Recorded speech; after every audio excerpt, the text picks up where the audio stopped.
Hey guys, Buffer Game back today. The often imitated, never replicated Call of Duty weapon conversion expert here, bringing you a weapon that I have been looking forward to way back since Modern Warfare 2019, asking for it to be in the game, and here we go. The Knights Armament Company Stoner Rifle 25, or the SR-25 Champion 762 by 51mm. Today we'll be building up this weapon, converting it to a version of the SR-25 here. We have a lot of different conversions, so I'll probably have an all conversion video here and do some other ones as well. But let's go ahead, we'll build this thing up, show you how to unlock it here also, and then we'll jump into some details about the weapon, firing range, and some gameplay while we go over some real life information of the SR-25. So, backing out here, here is our final design for the version we're going to be running in today's video. Just a really, really sexy gun here. This looks beautiful. This is everything I hoped it would be and more with the SR-25 finally added to the game. Previously, we were running with an FTAC Recon or the 458 SOCOM builds back in Modern Warfare 2019, and even here early on in Modern Warfare 2.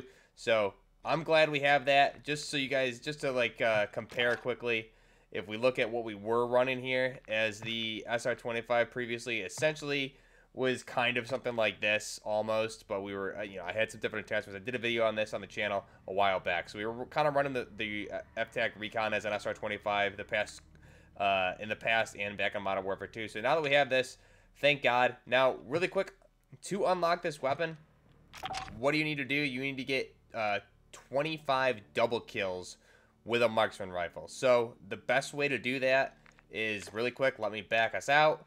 Go to our main menu for multiplayer here, and I would say the best way to do that, I was running the close quarters playlist. The weapon of choice that I was running here to get this, if I go ahead and just swap out what I was running, I tried the Lockwood, really inconsistent, especially with the reload action there. You basically get thorax shots 2 feet away from somebody and not kill them. Extremely inconsistent and frustrating to use. I ended up going with the EBR-14 here, and the build I was running basically just had a suppressor on there, had a longer recoil barrel on there. For the underbarrel, I was just running a vertical grip. I believe I was running the Hex. Had a 20-round magazine, and then for the optics on this thing, I was just running the, I think it was this one here, the Locus SP is what I was running. So 7 to 11 times, I believe is what it was. Just double checking here. Yes, it was the Locus SP. So this is what I was running to get this. Just running in that close quarters playlist, and it's a pain in the butt. No one was really running marksman rifles. It's like no one knew there was a new weapon today for a challenge. So you're going to be going up against ARs, shotguns, fire shotties, SMGs.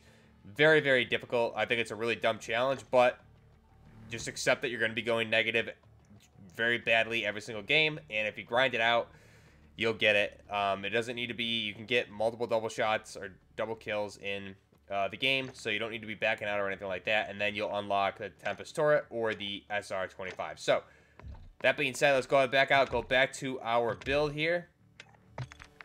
And here's our build that we're running today for the SR-25. Now, let's go ahead and we will strip this thing down from to the base build. Jumping in here. So, first off, what we're going to run for the barrel, the SR-25, in the beginning, its original conception had a 24-inch barrel, so we're going to be running the Outreach 4, the 24-inch Outreach 4. This is going to give us the maximum damage at range, hip fire accuracy, bullet velocity. Cons are the aim down sight speed and the hip recoil control. So we'll go ahead and select that. You can see we have some other options here, one with the integrated suppressor, which we'll be covering in a different video. A lot of different builds here that we can make with this. So run that 24-inch barrel. Laser, just because it looks pretty, I'm going to be running the OLEV, and I'm going to be running the, I believe I was running the Dust Devil. Either of these ones just for a tan, because we're going to be putting that camo on there. The optic on this thing, I love this heat source. The custom optic that comes with it is this 6.3 to 12. So this is actually a really, just so you guys can see it here, that's a sick looking optic. Really good. 6.3 zoom all the way to 12 times magnification. So this is ideal for your long range engagements, and the reticle on there is really, really clean. Just we'll take a look at that reticle really quick so you guys can see what that looks like. Really clean reticle. You can see it got like a green reticle, and then you can zoom all the way to 12. So really nice looking reticle there. But for me personally, I've always loved the look of these big fat dual optic scopes with a night vision on it. So we're gonna run the heat source 800. give us the 8.7 magnification with the thermal target identifier. Go ahead and select that. Buttstock, we're going to leave the Magpul buttstock that comes with it at base. You do have another buttstock here.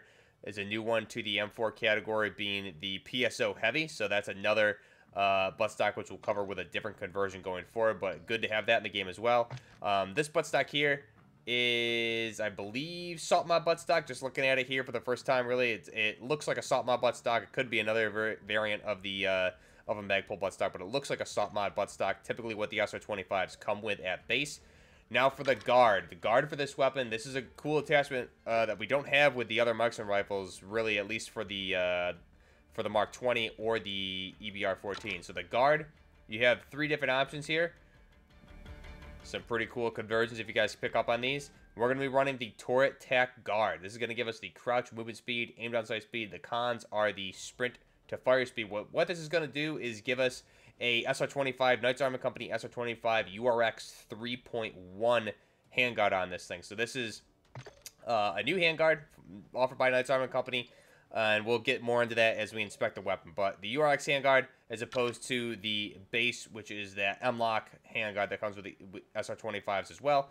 This is another variant with the URX 3.1. So it looks really nice. You got some rail covers on there. And note, it's not full-length pick rails, but it's a combo of Picatinny and Weaver rail system on there. For the rear grip, I don't think we have any new grips here for this one, so that's just the typical ones we've seen. Magazine options, we're going to stay with the base 20, but you do have a 30-round and a 50-round option, which is pretty crazy. I don't know why you would want a 50-round. You're going to be very slow with that, and the weapon, I don't even know why you would run that. But it's cool to have, so awesome. Good to see it. Ammunition, you have the same, all the other options here. Obviously, you would probably want to run something like high velocity if you're going to run anything. Underbarrel attachment, we're going to run with a bipod here. So we're going to go ahead and run the, either of these two look good. The Cornerstone or the level aim bipod. If the level aim might look a little bit better, we'll go ahead and throw that on there. That's our 5 attachments. So for the camouflage, you can obviously run with black. I mean, or the standard looks just beautiful. The SR-25s do come in black. However, when we're talking SR-25, I automatically think of this clayish camo here that we see them in with real life, especially with the M110s and the Mark 11 builds. So this SR-25 right here looks beautiful. Go ahead and select the clay camouflage on there, and then we'll back out. And for whatever reason, they gave it a yellow camo for the base. Super unfortunate. This one, however, looks really, really nice. The Sandfall looks pretty sick that comes with it. So that's a good one that I'll look to unlock as well. Now, let's take a look at the weapon really quick. Here's the final design. As we looked at earlier, you have the PEC 15 on the right hand. I believe that's supposed to be the Weaver mount. So with this URX handguard, you have full-length pick rails on the top and bottom, and then you have Weavers on the only where you would need them on the left and right side in the front here. You see the right-hand side, or excuse me, the left-hand side and the right-hand side where we have our PEC mounted, and then you have the rail covers on the rear Weaver mounts. Mainly, it's built like this simply only for accessories. You don't need full-length picks on a lot of these weapons anymore, so it's just where you're going to mount your accessories.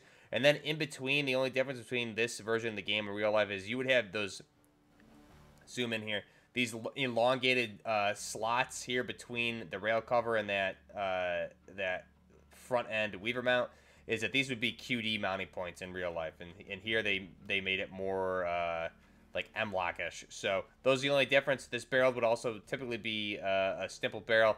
It's not here in the game, which is fine. You can see Tempus Armament. It looks an awful lot like that Knights Armament Company logo and lettering there. 7.62 millimeter. You see KO, so Knights Armament, or excuse me, KA is in the front of the serial number, so I'm assuming they did that for Knights Armament, KA, and then the serial number there above the magwell. And then you have Cal 7.62 on the lower receiver. You have the fire select switch above the pistol grip there in the rear, so you can see it's selected on fire or safe. No full auto option here with this one in game. A little bit unfortunate, but that would have been pretty sick to rip this thing full auto. A little overpowered though, unfortunately. You have the mag release there on the left-hand side, right on the magwell, and then you have the bolt release on top here. good thing about the SR-25 from Knight's Armament Company is these are fully ambidextrous. So you can see here, if I can move this a little bit forward. So you see you have a bolt release, mag release, and fire select switch here on the right-hand side and the left-hand side. So fully ambidextrous Knight's Armament lowers is something that they did, which is great. You have the magazine typically would be a Stenag type mag, repurposed AR-10 mags to look more so like M16 Stenags, but they'd be straight. So this one, relatively close enough. You have the salt mount buttstock, like we said, and then you see Tempus Armament, Austin, Texas, USA. Knight's Armament Company is actually out of Florida, so a little bit of a difference there. And on the barrel, Tempus Arms right there. And that's pretty much it. That's really all I can think of to cover as far as in-depth information regarding the SR-25 build here. Again, completely ambi or ambidextrous. Really nice looking weapon. And, man, it's beautiful. So let's go ahead now, and we will bring this thing into the firing range. One quick note here for our sidearm here, or on Sling, we're running a Mark 18, and we're running it with a salt mount buttstock. So these buttstocks are now available for the entire M4 platform, which is pretty cool. So let's go ahead, jump in, take a look at the firing range here. And here is our Knight's Armament Company SR-25, looking real nice with the weapon inspect, really cool. I love this weapon inspect, really neat. There it is. So let this thing rip. It's going to be one shot to the head at very far ranges, same as the other marksman rifles, and then pretty much 2 to the body at these same ranges. So you're really going to need to stretch it out to make it like a 3-shot kill. But you can see right there, super accurate. If we mount it, you can get shots on target very quick too, as you'll see in the gameplay when we jump into it. Multiple follow-up shots, specifically with this build. This build isn't even built for that. And even when I'm not holding my breath, it's pretty easy to get rapid shots on target. Obviously, that range probably not ideal, but if you need to get in a pinch, you can definitely put shots down range pretty quick. So take a look at the fire rate here.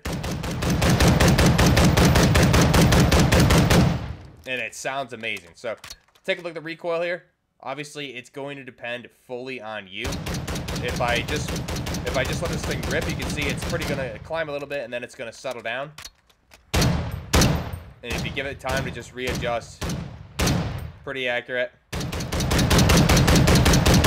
So you can see there, if we just rapid fire, it's gonna climb like 2 bullets and then it's pretty much gonna settle in. So pretty easy to use, and obviously if you're mounted, that's gonna be much easier to control. So that's the SR-25, looking really nice. Take a look at this Mark 18 just because it's so beautiful here. Really pretty. Got that salt mount buttstock. You'll see this a lot of nice gameplay with this too.